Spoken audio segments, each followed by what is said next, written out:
Kararating ko lang, meron agad akong nakita. Malapad ito na talakitok mga lods. Siyempre, dito lang yan sa kailaliman ng mundo. Kaya naman, ulam na dis. Agarito so. Grabe, mamahalin agad ang ating buenamano mga lods. Kaya naman, maraming salamat po sa inyong patuloy na suporta at pagsubaybay sa bawat upload namin. Eto pa, pabalik pa lang ako sa seafloor mga lods. Sumasalubong na agad itong malapad na isda. O diba, nakikita nyo naman, malaking ketong, first class na naman. Uy, mukhang tatakas ka pa ha. Pero sorry ka na lang dahil titirahin na kita sa buntot. Agarito so. Nasapul natin ang champion sa sinigang mga lods.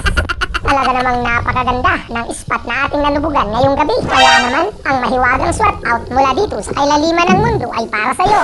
Idol Ferdinand Villacortes from Catarman, Northern Samar.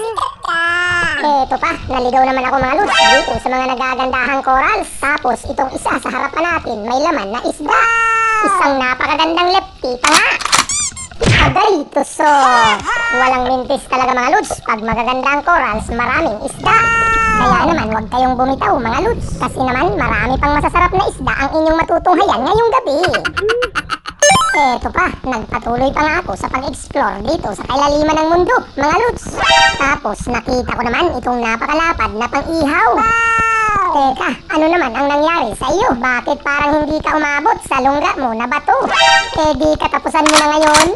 Agarito so.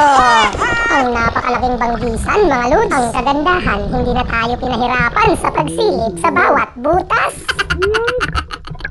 Eto pa, ang mabait na dalagang dagat nasa labas lang din ng corals. Agarito so. Grabe talaga, napakasagana nitong spot na ating nalubugan mga lods. Alam nyo ba, tinatawag na itong dalagang bukid sa ibabaw ng mundo. Kaya naman, ang mahiwagang spot out mula dito sa kailaliman ng mundo ay para sa'yo.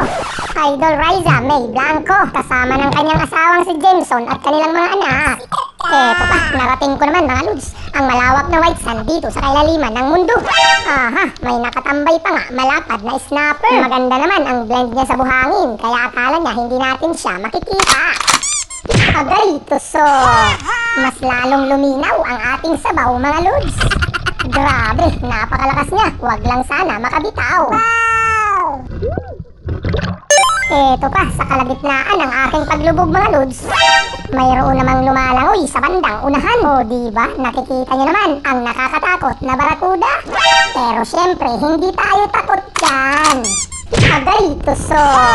Ayos talaga mga lods, napakasarap nito kilawin. Wag lang tayo masyadong dumikit, baka tayo kagatin.